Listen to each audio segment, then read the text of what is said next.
Buenas tardes. Hoy vamos a continuar con la exposición eh, de la carta a los Hebreos. Continuamos en el capítulo 7. Esta vez nos corresponde observar los versos 26, 27 y 28, los tres últimos versos del capítulo 7. Nuestro pastor nos ayudaba leyendo un poco el contexto de estos tres versos, eh, en los que pues hasta aquí el autor nos ha dotado de muchos argumentos que nos hablan acerca de la superioridad de nuestro Señor Jesucristo y de su sumo sacerdocio. Pero el autor no termina en estos argumentos que ya nos ha dado en la porción que leíamos con el pastor, sino que tiene un argumento final y es el que nos muestra en estos tres últimos versículos del capítulo 7. Desde el verso 11 vemos una gran brecha que hay entre la eficacia del sacerdocio levítico, de los muchos sacerdotes que fueron antes de Cristo, y el mismo Señor Jesucristo. Es una brecha bastante grande que nunca podrá ser cerrada.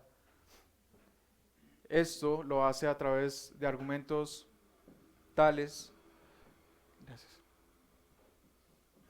Esto lo hace a través de argumentos tales como el sacerdocio de Cristo no conforme a la ley, sino conforme al poder de una vida indestructible. La eficacia al hacer perfecto todo por medio del cumplimiento de su oficio sacerdotal. Su sacerdocio que fue establecido y confirmado por el juramento divino. La garantía de un mejor pacto que tenemos en Jesucristo. Su eterna permanencia en el oficio, porque ya no era necesario otro en este oficio como intercesor. Todos estos son argumentos que muestran y nos permiten ver la superioridad de este sacerdocio sobre el sacerdocio levítico. Y ahora nos da el argumento final, que es aquel que nos dice en los versos 26 al 28.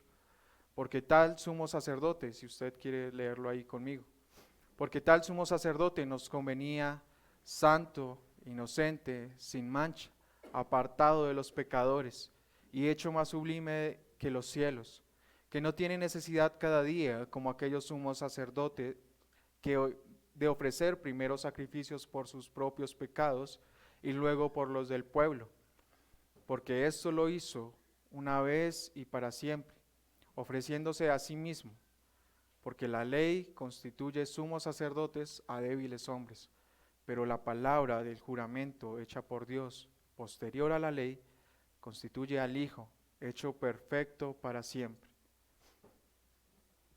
La gran variedad de hombres que pasaron por el oficio sacerdotal estaban constituidos para interceder a favor del pueblo una vez al año, y esto durante el periodo que duraran en su sacerdocio. Debían interceder por sus propios pecados y después interceder por los pecados del pueblo. Cada uno presentaba a favor del pueblo los holocaustos para que Dios perdonara la transgresión cometida por el pueblo. Pero ninguno de ellos era apropiado para llevar esta obra al nivel necesario, a la perfección, al fin establecido por Dios desde el principio. Solamente, nos dice el autor, Cristo cumple con los requisitos que convenían para presentar una vez y para siempre el gran sacrificio, para que la ley del antiguo pacto cambiara y pudiéramos encontrar una redención permanente y mucho más eficaz. Solamente Cristo cumplía con lo necesario para este perfecto sacrificio. Aún Aarón tenía que presentar sacrificios por sí mismo y tenía que hacerlo constantemente, cada año tenía que hacerlo. El primero de los sacerdotes establecido por Dios mismo era falto de lo necesario para poder perfeccionar las cosas, pero Cristo sí lo pudo hacer. Cuando nos habla el autor de que nos convenía, se está refiriendo a que este sumo sacerdote nos era apropiado. Era Él quien daba esa justa medida para perfeccionar este oficio. Dentro de todos los posibles sacerdotes, era Él, era Cristo, el único sumo sacerdote con los atributos para hacer el sacrificio y el sacrificio que permanece para siempre. Y era el apropiado porque cumplía con ciertas características que el autor nos cita después de estas palabras.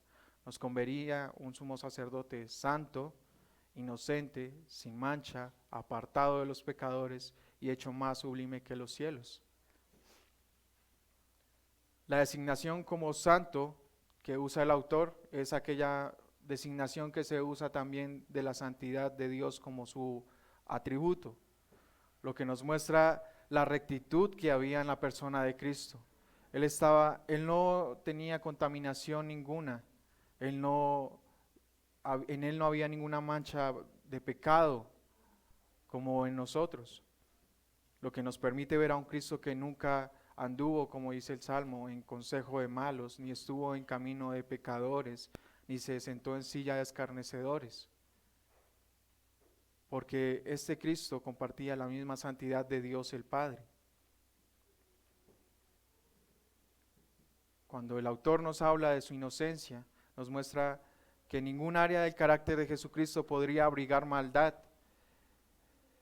Él en todo fue inocente, libre de maldad alguna. Y quisiera que me acompañaran a Romanos 16, verso 19.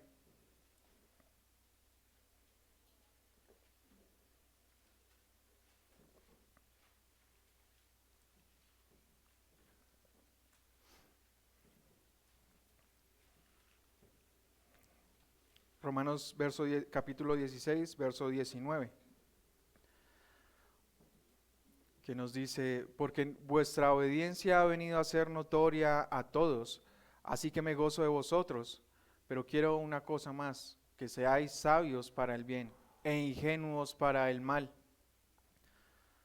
Pablo exige de nosotros conformarnos a la imagen de Cristo. Pablo aquí exige en nosotros algo que él sabía que había en Cristo, y es la ingenuidad total a la hora de pensar en mal, en hacer el mal, en maquinar lo malo. Más un verso atrás se nos muestra un sentido contrario a este, donde nosotros, por causa de nuestra confianza y nuestra ingenuidad, otro tipo de ingenuidad, somos llevados fácilmente por el mal camino, porque nos dice, porque tales personas no sirven a nuestro Señor Jesucristo, sino a sus propios vientres, y con suaves palabras y lisonjas engañan los corazones de los ingenuos. Muchos de nosotros, por más devoción que procuremos, por más santos que creamos ser, en algún momento de nuestro diario vivir nos encontramos con que estamos pensando en hacer el mal o que estamos haciendo el mal. Esto es algo que ninguno de nosotros puede negar. En cualquier momento usted se descuida y de repente ya está pensando en algo malo o en hacer algún mal. Bien sea que seamos inducidos por otros o que la propia concupiscencia en nuestro corazón nos seduzca, no estamos exceptos, ni usted ni yo, de llegar a pensar en hacer el mal. Si usted se pone a pensar en tantas cosas que usted a diario ve, a diario vive, con tantas personas con las que usted convive, que por más que usted no quiera, lo llevan a pensar en hacer el mal, usted encuentra que usted está envuelto en esto. Usted constantemente está siendo seducido por el mal, y en usted, en sus pensamientos, se encuentra la maldad. ¿O quién de nosotros no ha ido a una tienda a pagar con un billete de 10 y le devuelven el cambio de un billete de 50? Usted se ve seducido. Daniel saldría corriendo. Y pareciera ser algo gracioso, ¿sí? Y uno, por más que no quiera y por más que uno diga, no, yo no soy así, uno se ve tentado. Uno dice, uy, pero es que pagué con uno de 10 algo de 5,000, me van a devolver 45, o sea, y entra en la lucha, pero es que eso está mal. No, pero es que el tendero fue el que se equivocó, es culpa de él, no es culpa mía. Pero estamos pensando en hacer el mal, sabemos que eso no está correcto. Muchas veces en esa tentación caemos y decimos, bueno, ya el Señor le devolverá al tendero, porque pues, pero siempre estamos seducidos a hacer el mal, en cosas tan simples como esta. Y aún los que no son seducidos con el dinero, todos tenemos áreas con las que en nuestra vida luchamos y que constantemente nos están llevando a pensar en hacer el mal. Y si no es a hacerlo, lo mínimo que nos lleva nuestra carne es a que lo maquinemos. Y otro ejemplo pareciera tonto, pero uno cuando ve el camión de los que recogen el dinero en los cajeros, usted por más inocente que parezca, usted maquina cómo llegar a robarlo. Usted dice, no, pues amarro a este. O sea, todo lo hemos pensado, no puede negar que es así. Aún, aún en la inocencia, en algún momento nosotros pensamos en hacer eso. Y uno dice, uy, ¿cuánta plata habrá ya dentro de ese camión? No, pues si yo lo fuera a robar, haría esto, haría lo otro. Y se lleva mucho las películas que tiene uno en mente y llega a maquinar esto. Es inocente, pero muchas veces esa inocencia pasa por el mal y es cubierta por el mal que hay en nosotros. Pero cuando vemos a Cristo, en Cristo no existía ningún tipo de malicia, ni en su comportamiento, ni en su corazón. Todo su ser, todo el ser de Jesucristo era inocente. No había ningún pensamiento tergiversado o que fuera contaminado con maldad. Nos dice Isaías 53:9. Y se dispuso con los impíos su sepultura, mas con los ricos fue en su muerte, aunque nunca hizo maldad, ni hubo engaño en su boca. Era inocente de cualquier tipo de maldad. De sus labios nunca salió ningún chiste de doble sentido, nunca salió ninguna palabra lisonjera o que no tuviera alguna implicación importante. Es por eso que este mismo fue hecho sin mancha, como nos dice, continúa diciendo Hebreos. Y todos sabemos que por la concepción especial de Jesucristo, Él no tenía mancha de pecado. Él estaba libre de toda contaminación pecaminosa. Él era libre de la mancha que a usted y a mí sí nos asedia, porque usted y yo sí conservamos una mancha pecaminosa que constantemente quiere tomar el lugar que tiene Cristo en nuestro corazón. En Cristo no pasaba esto. Él sufrió tentación y nosotros somos testigos de eso. Lo hemos visto, lo hemos estudiado. Pero esta tentación no nacía como la tentación que nace de nosotros, de nuestro propio corazón. Esta tentación era una tentación externa, ya que Cristo estaba limpio de cualquier remanente pecaminoso. A nosotros nuestro corazón nos engaña y constantemente nos lleva a querer suplir las necesidades de nuestra carne, porque aún está contaminado por una mancha, por más mínima que parezca. Esa mancha quiere llevarnos a pecar, nos lleva a hacer el mal, pero Cristo no. Cristo es sin mancha, apartado de los pecadores. Esto parecería y hace ver que Cristo era una persona que no convivía con nadie. Si Cristo era sin mancha y sin pecado y era apartado de los pecadores, entonces implicaría que Él no debería andar con nadie, que debería estar solo y que su periodo en esta tierra lo anduvo solo.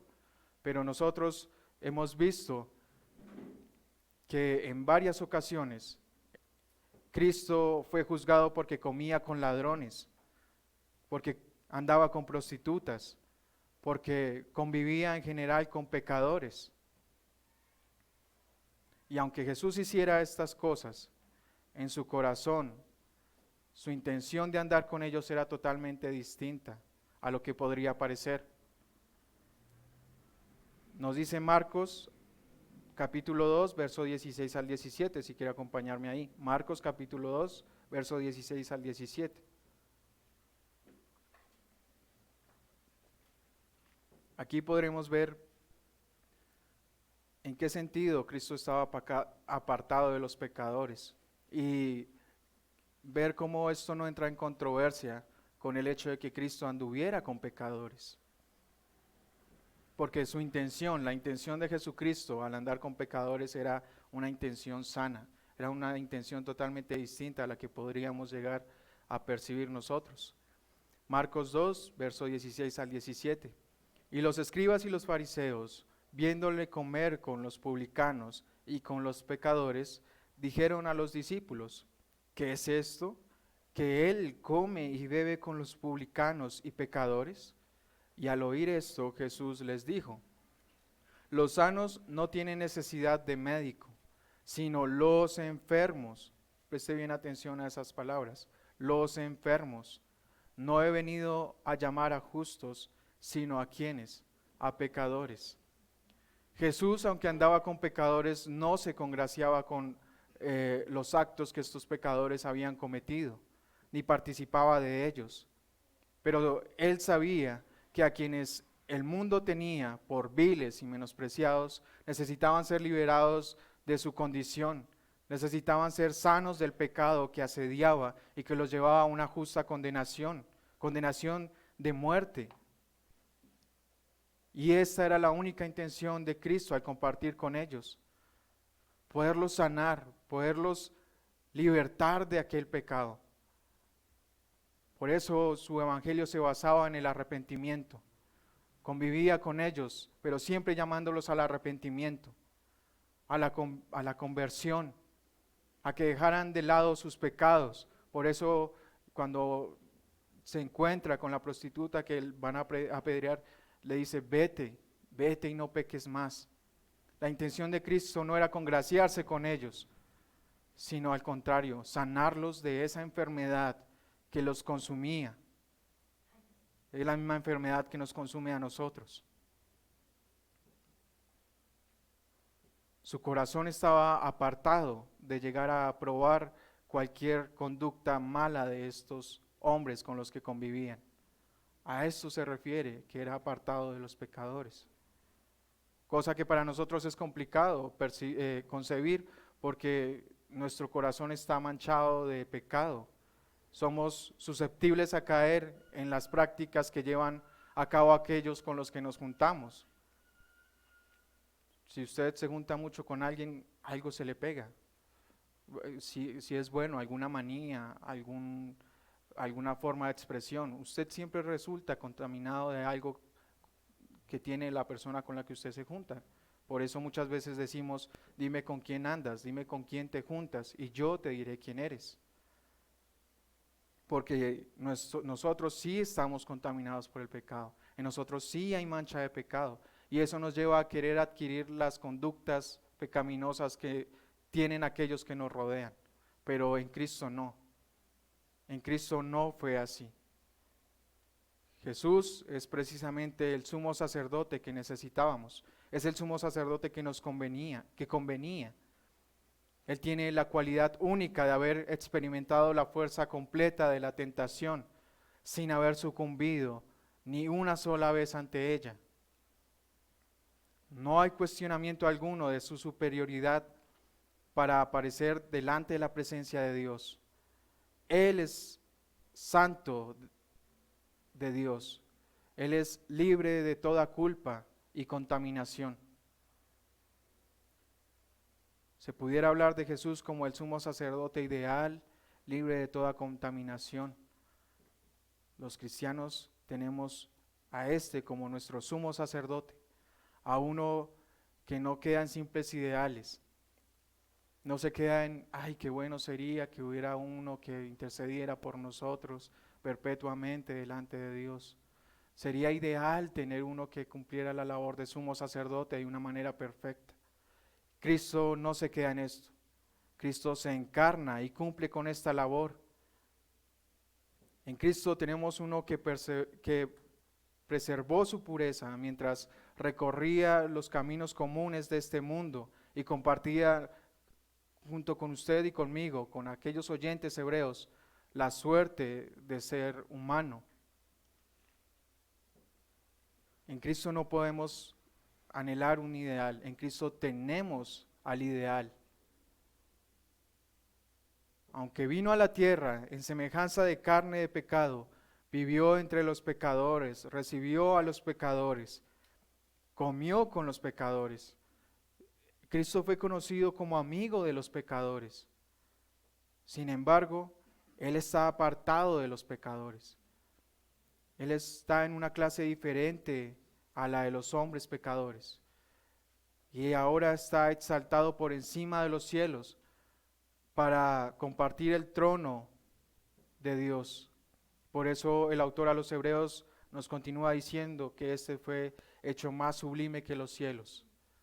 Está por encima de los cielos. Y ese, con tales atributos, es el mismo que no tiene necesidad cada día, como aquellos sumos sacerdotes, de ofrecer primero sacrificio por sus pecados y luego por los del pueblo. Cuando vemos a Aarón y su oficio sacerdotal, cuando vemos a sus sucesores, antes de presentar la ofrenda por el pecado a favor del pueblo, vemos que tenían que presentar primero una por el favor de sus propios pecados. Y esto era preeminentemente cierto en un día específico, un día anual, el día de la expiación. Antes de que se llevara a cabo el ritual de los machos cabríos en los cuales se imponía todo el pecado de la nación y la nación era limpia de pecado, la directiva directa para Aarón era: y hará traer a Aarón el becerro de la expiación que es suyo, y hará la reconciliación por sí y por su casa. Antes de todo el ritual para limpiar y para purificar el pecado de 12 meses completos del pueblo, se le llamaba a Aarón a la reconciliación de sí mismo y de su casa delante de Dios, a ofrecer el sacrificio por sí mismo. Y esta era una práctica, como les digo, anual. Pero había otras ocasiones en que debería hacerse una expiación semejante. Estaba esta que era el día de la expiación que se hacía cada año, y había otra expiación semejante. Si como nos dice Levítico capítulo 4, verso 3.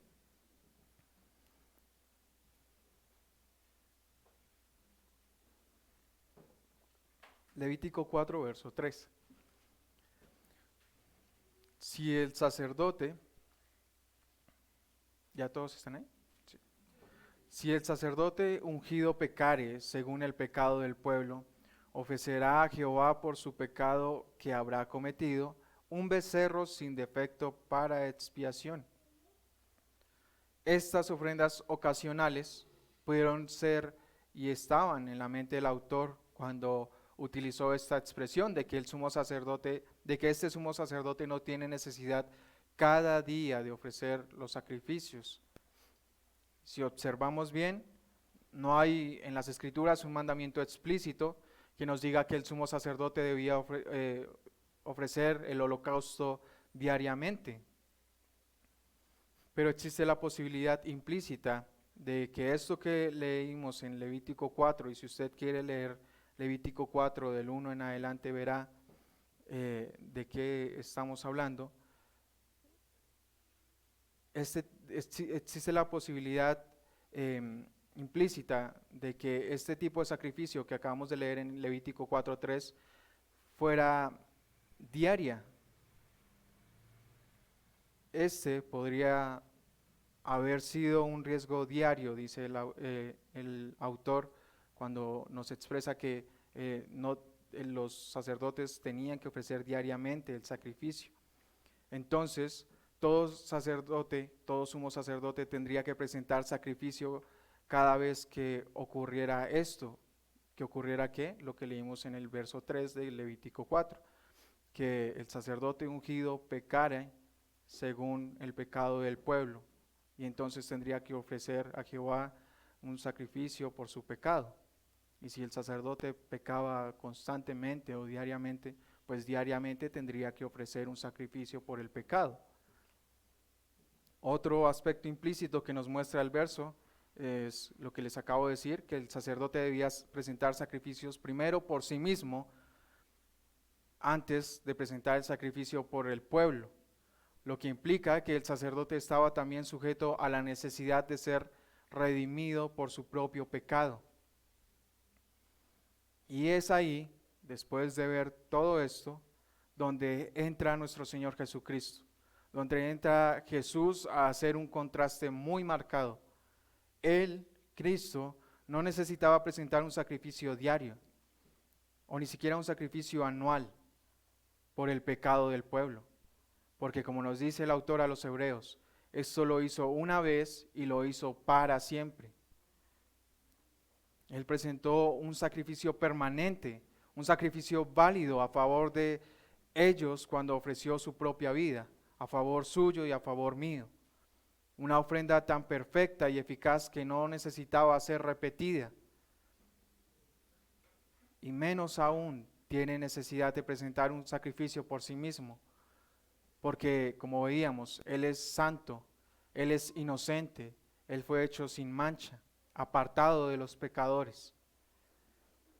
Y debido a lo completo de su identificación con su pueblo y la capacidad de comprender sus tentaciones y sus sufrimientos, y debido a que Él está personalmente libre de culpa y la tiranía del pecado, este Cristo es capaz de ser nuestro efectivo y gran sumo sacerdote. Ya se ha dicho que Él ha efectuado la purificación de nuestros pecados.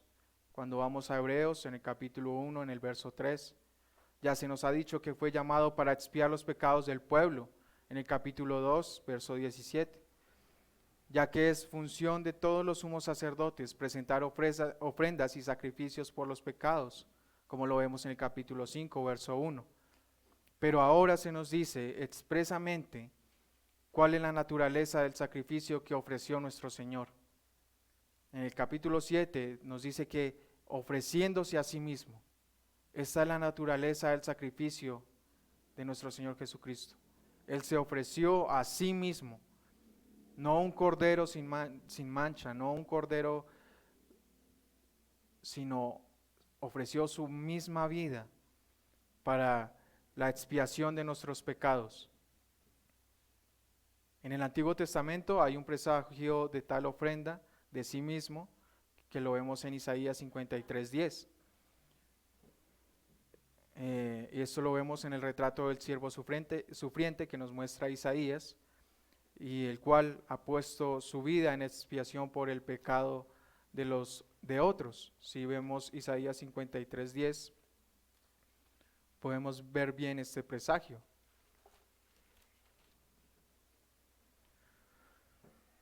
Dice Isaías 53:10, con todo esto Jehová quiso quebrantarlo, sujetándole al padecimiento, cuando haya puesto su vida en expiación por el pecado. Nadie se la quitó, Él mismo la puso en expiación por el pecado. Verá linaje y vivirá por largos días, y la voluntad de Jehová será en su mano prosperada. Es un presagio de lo que Cristo iba a hacer, poner voluntariamente su vida en expiación por los pecados de otros. Los mártires de los días de los macabeos entregaban sus vidas con la confianza de que serían aceptadas como expiación por sus compatriotas israelitas. Y de una manera similar era la creencia de las sectas que habitaban en Qumran. Ellos creían que su piedad y sus privaciones harían propiciación por la tierra de Israel, y por eso se entregaban a vidas totalmente apartadas. Pero nuestro autor no tiene necesidad de buscar precedentes de lo que lo capaciten para interpretar la muerte de Jesús en términos de un sacrificio voluntario, porque Cristo mismo expresó que su sacrificio iba a ser un sacrificio voluntario. Y así fue como Jesús mismo vio su muerte, cuando dijo que Él era el Hijo del Hombre que había venido para dar su vida en rescate de muchos. Y habló de su pacto de sangre que era por muchos derramada. Claramente indicaba que se estaba presentando a sí mismo, a Dios, como un sacrificio por el pecado de otros. Y es por eso, por lo que cuando llega la hora de extender su cuerpo en la cruz, en lugar de tener un corazón amargado y lleno de resentimiento contra sus ejecutores, en lugar de tener sentimientos de reproche contra Dios el Padre por permitir que le sucediera esto, Él ofreció su vida a Dios como un sacrificio por el pueblo. Y allí en la cruz, en vez de mostrar su descontento o de mostrar inconformidad, Él exclama: Padre, perdónalos, perdona a estos que me están clavando en la cruz, a estos por los que estoy muriendo, porque estos no saben lo que hacen. Allí Él estaba dando su vida por el perdón de pecados de otros, y allí pide al Padre que sean perdonados. Bajo la ley antigua, como se nos ha dicho antes, el oficio del sumo sacerdote está rodeado de mucha debilidad por su temporalidad, por su ineficacia. Y es por esto por lo que se debe ofrecer sacrificio por los pecados de ellos mismos, como por los del pueblo. Y por eso el autor reitera en Hebreos 7, porque la ley constituye sumos sacerdotes a débiles hombres, hombres que son manchados de pecado, hombres que son expuestos al pecado, hombres que son susceptibles al pecado de aquellos que los rodean. Pero hay algo hermoso, y es que la palabra del juramento posterior a la ley, juramento que se hizo acerca de su Hijo Jesucristo, que ya vimos anteriormente, fue hecho perfecto para siempre. Constituye al Hijo como sumo sacerdote perfecto para siempre. Este juramento que Dios hizo. La aclamación divina bajo un juramento de un sacerdocio nuevo, perpetuo, según el orden de Melquisedec, fue diseñada para sobrepasar el sacerdocio primitivo establecido por la ley.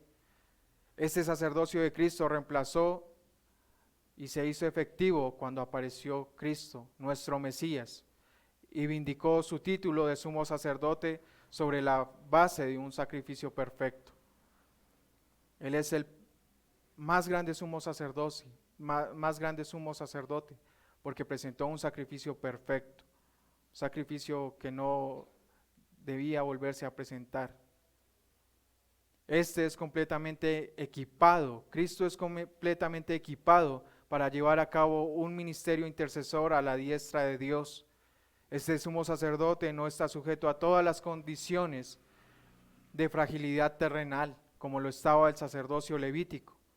Este es uno a quien Dios se dirige como hijo, cuyo sumo sacerdocio es absolutamente eficaz y es eternamente adecuado para llevar la necesidad de un pueblo, la necesidad de nosotros como iglesia, delante del Padre. Si nosotros nos ponemos en la tarea, en la observación de todo lo que hemos visto acerca de la superioridad de Cristo, de la superioridad de su sacerdocio, del sacrificio que éste presentó delante del Padre, y si nos preguntamos, nos podríamos preguntar, ¿qué hay mayor que esto? ¿Tendríamos nosotros algo mejor que ofrecer al Padre por la culpa de nuestro pecado? No hay nada que podríamos ofrecer al Padre. Usted no puede ofrecer nada mejor al Padre por el perdón de su transgresión. Porque Cristo, el gran sumo sacerdote, ya satisfizo esa deuda con un sacrificio perpetuo. Y la esencia de ese sacrificio fue su propia vida, fue su carne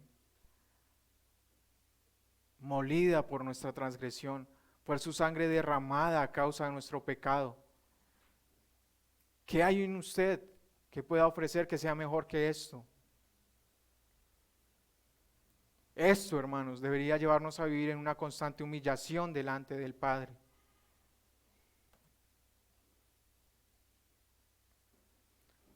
Porque por nuestra culpa se dio el Hijo de Dios en aquella cruz.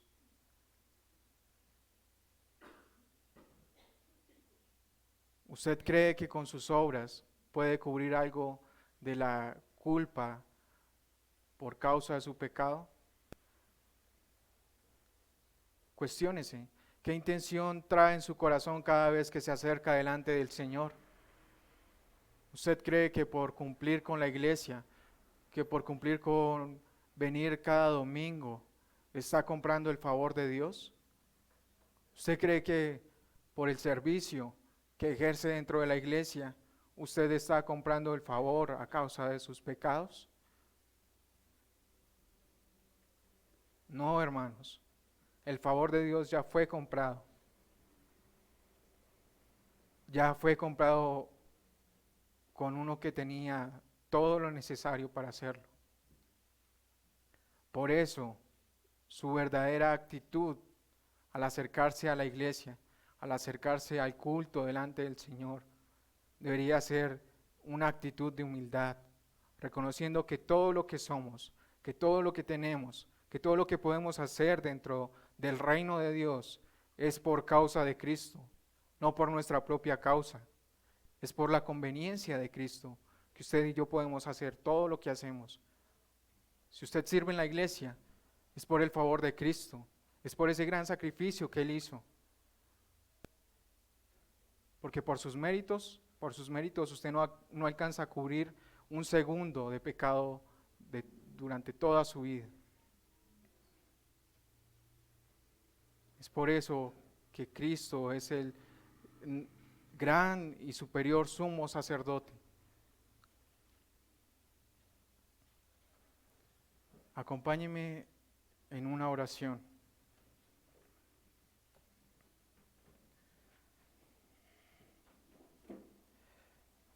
Nuestro Dios y Padre eterno, gracias por tu palabra, gracias porque tú nos permites ver a tu Hijo Jesucristo, quien es el fin de todas las cosas, Señor.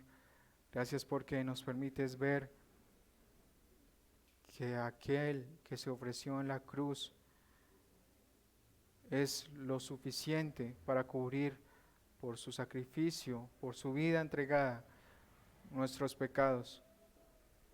Ayúdanos a humillarnos delante de ti, Señor.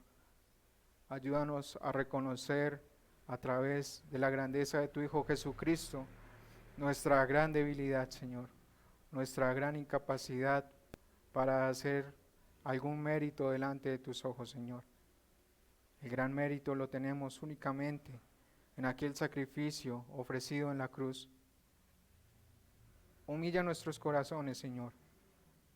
Permítenos presentarnos delante de ti agradecidos, Señor. No con corazones altivos, sino humillados delante de tu presencia. Porque el permitirnos acercarnos delante de ti no nace de nosotros ni de algún mérito propio, sino de ese perfecto sacrificio hecho por aquel que no tuvo ningún remanente de pecado, aquel en quien no pudimos ver ninguna mancha de pecado, aquel que en todo, Señor, no se halló pecador. Guíanos, Señor, a cada día tener esto presente no solamente en nuestra mente, sino en nuestro corazón. Que todo, Señor, lo que llevemos en práctica sea a la luz de estas verdades, Señor. Que cualquier reconocimiento que venga de parte de los hombres sea para glorificarte únicamente a ti, Señor Jesucristo, porque es por esa obra perfecta que has hecho que nosotros somos algo. Gracias por la liberación que nos has dado del pecado. Gracias porque en ti, Señor, hemos sido limpiados de aquel remanente. Aún queda una mancha. Ayúdanos a combatir todos los días en contra de esto. Ayúdanos a doblegar aquel orgullo que nace en nuestro corazón y quiere gobernar, quiere ponerse en el lugar en el que tú estás, Señor. Ayúdanos a humillarnos delante de ti, pues es la única forma en la que podemos encontrar la salida a este pecado que asedia todos los días nuestra vida de piedad. Guárdanos, Señor, durante esta semana. Llévanos a toda la verdad que has expuesto en este día. Ayúdanos a meditar en cada palabra que tú has traído a nuestra vida, a vivir conforme a ella. No nos permita ser solamente oidores, sino hacedores de tu verdad. Todo esto, Señor, lo pedimos en esos preciosos méritos de tu Hijo Jesucristo. Amén y amén.